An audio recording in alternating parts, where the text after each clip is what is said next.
हैं। आज हम लोग यहाँ पे बात करेंगे सबसे पहले डिफरेंशिएशन के बारे में। डिफरेंशिएशन से पहले कल हम लोग कुछ फार्मूलाज के बारे में बात किए थे। यहाँ पे क्या फार्मूला था, तो हम लोग यहाँ पे बात करेंगे सबसे पहला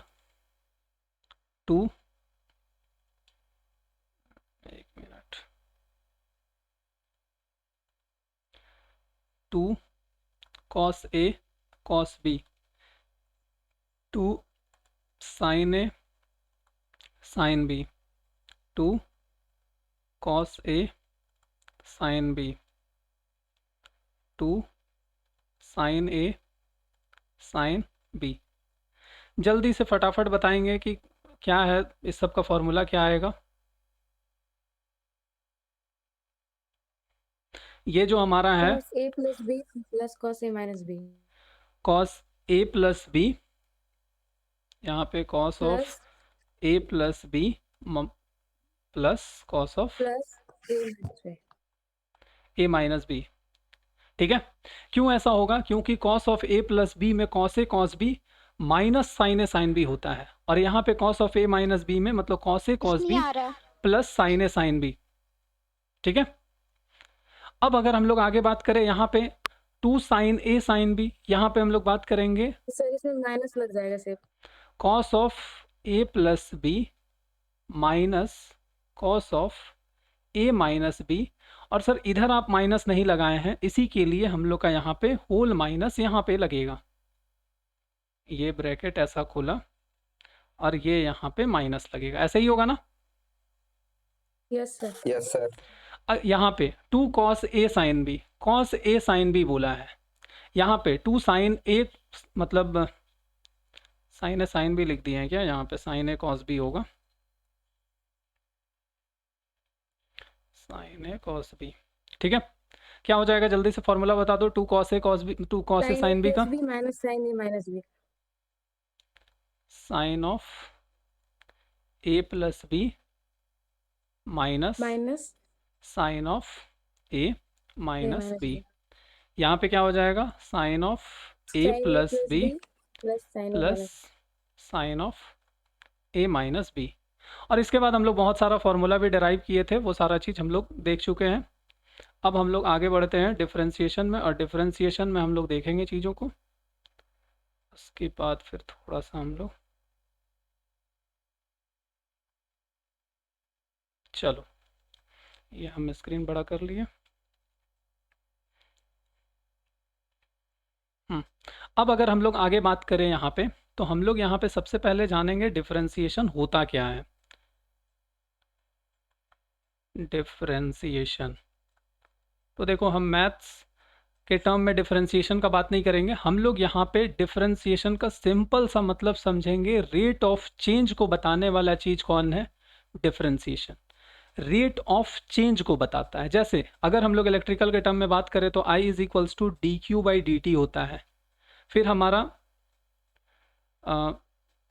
I is equals to D Q by D T होता है।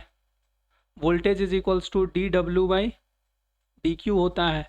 कहने का मतलब हम इलेक्ट्रिकल के टर्म में बात कर रहे हैं, ये हम लोग को रेट ऑफ चेंज को बता रहा है। करंट क्या होता है?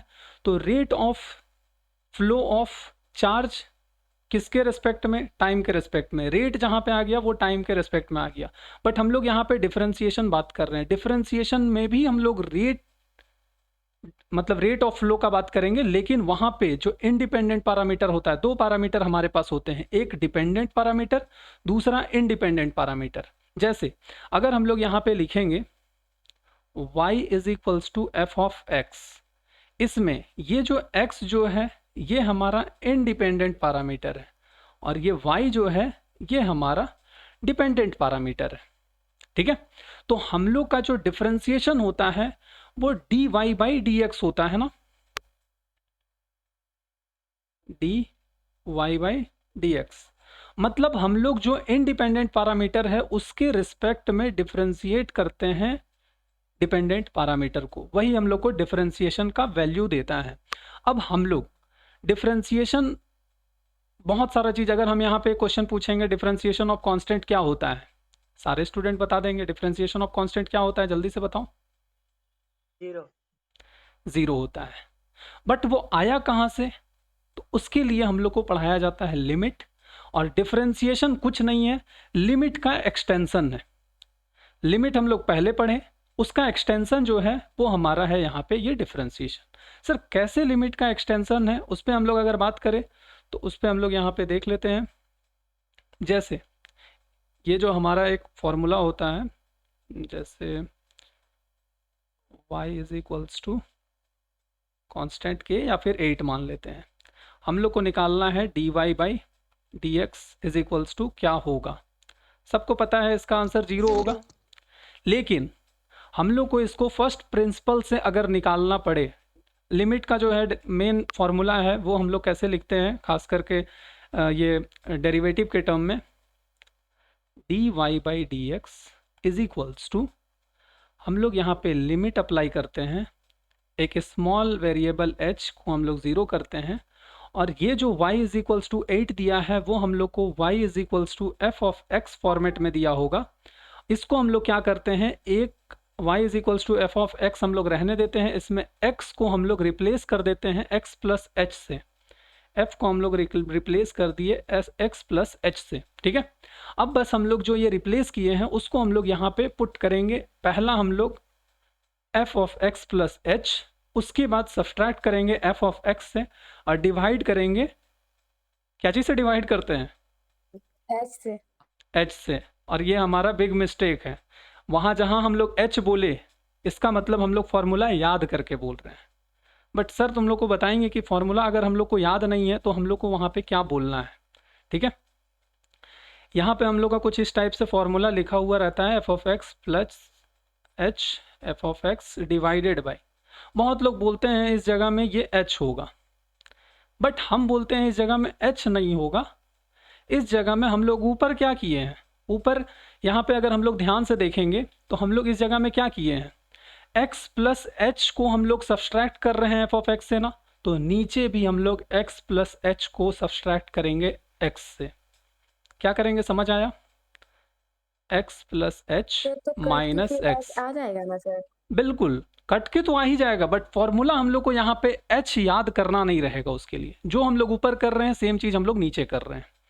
तो हमारा फॉर्मूला जो बन के आता है वो आता है limit h tends to 0 F of x plus H minus F of X divided by h।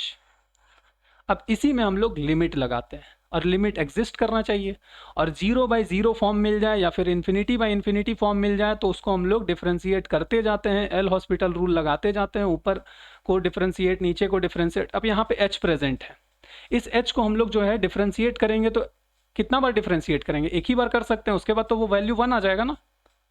अब किसके टर्म में डिफरेंशिएट करेंगे सर, तो यहाँ पे जो वेरिएबल रहता है उसके टर्म में डिफरेंशिएशन होता है। अगर यहाँ पे h है तो यहाँ पे h को हम लोग h के टर्म में डिफरेंशिएट करते हैं, एल हॉस्पिटल रूल का बता रहे हैं, तो यहाँ पे ये 1 होता है, ठीक है।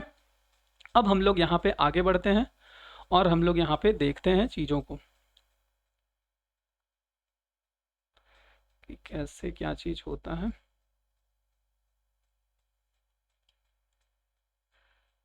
अब जल्दी से हम लोग यहाँ पे प्रूफ करते हैं y is equals to F of x is equals to 1 या फिर 8।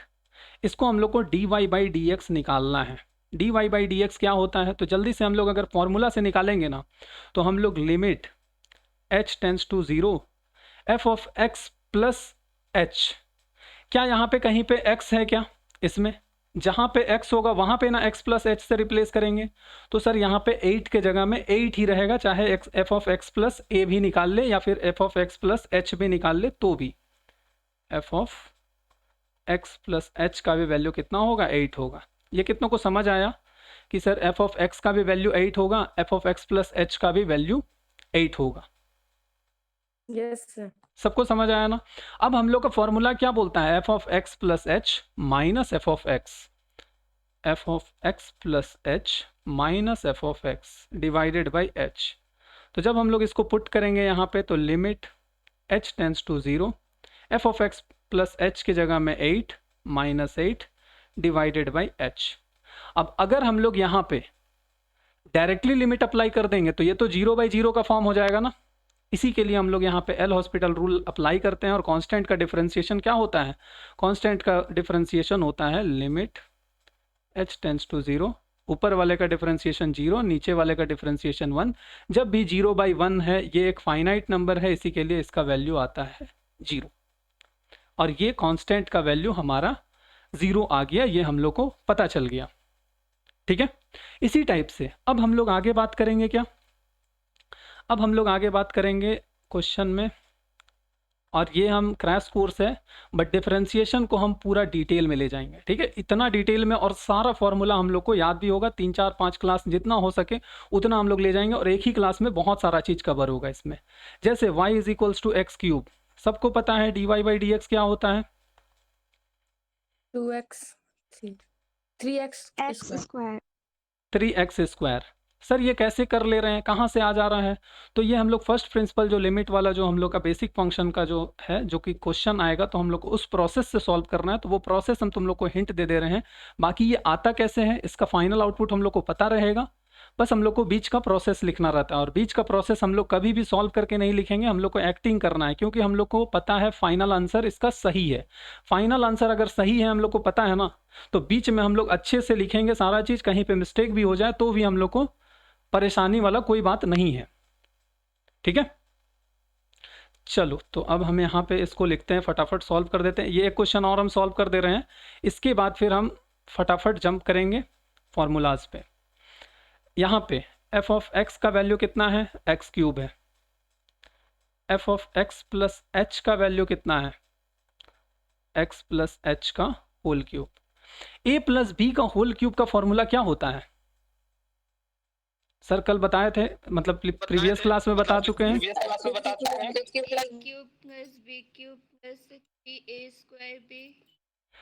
थ्री ए स्क्वायर बी, मतलब मेरा क्लास अटेंड नहीं की हो तुम लोग।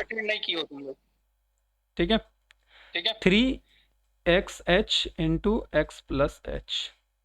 ठीक है, यहाँ पे अलाउ कर देते हैं।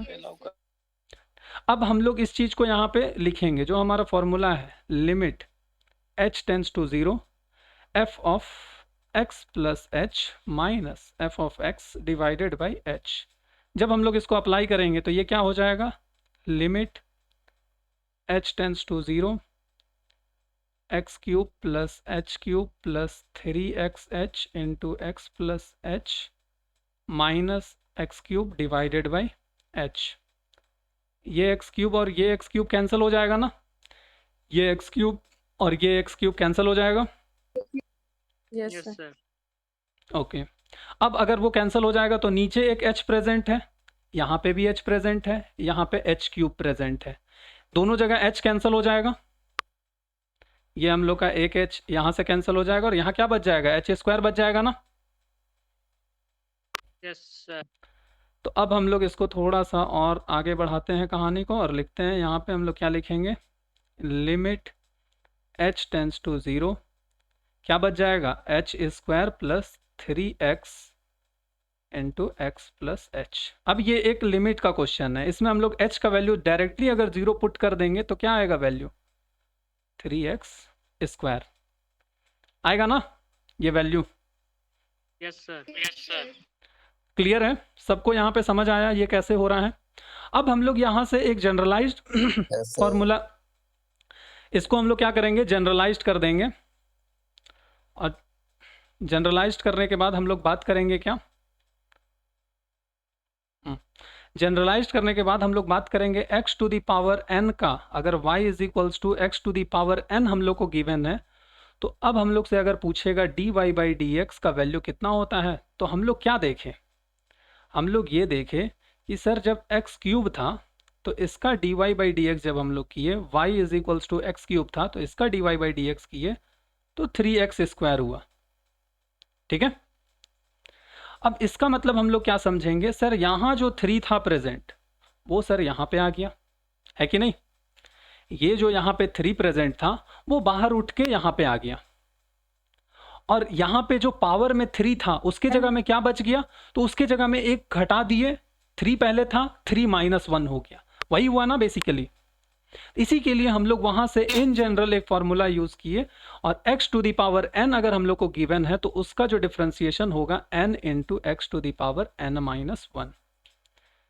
कितनों को समझ आया ये चीज, यहाँ सर ऐसा होगा। Sir sir sir.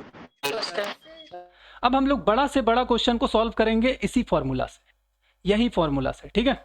हम लोग क्या करेंगे, डिफरेंशिएशन कैसे करेंगे वो हमारे लिए इंपॉर्टेंट है। कैसे डिफरेंशिएशन करेंगे तो वो हम लोग जैसे एक एग्जांपल ले लेते हैं, x to the power n। अब हम लोग यहां से देख रहे हैं, ठीक है, इसको हम लोग को डिफरेंशिएट करना है, D by D x of, इसका formula n into x to the power n में आकर के रुकता नहीं है, इसके आगे और आता है। क्या आता है, तो ये जो अंदर टर्म प्रेजेंट है वो एक बार डिफरेंशिएट होता है D x by D x, और वो दोनों डी एक्स कैंसिल होता है, तब जाकर के ये आउटपुट बच जाता है। उसी टाइप से अगर हमारा क्वेश्चन में ये रहेगा D by D x of 3x to the power n, अगर ऐसा क्वेश्चन में रहेगा तब हमारा क्या क्या हमारा आ जाएगा, इसका आंसर जल्दी से बताओ।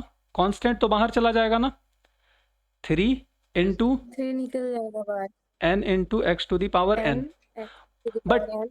ये एक प्रॉपर्टी से भी सॉल्व होता है। प्रॉपर्टी क्या है, तो property k into x to the power n है। अगर d बाई डी एक्स है तो पहले k बाहर निकाल देते हैं, होगा ना सर पावर में।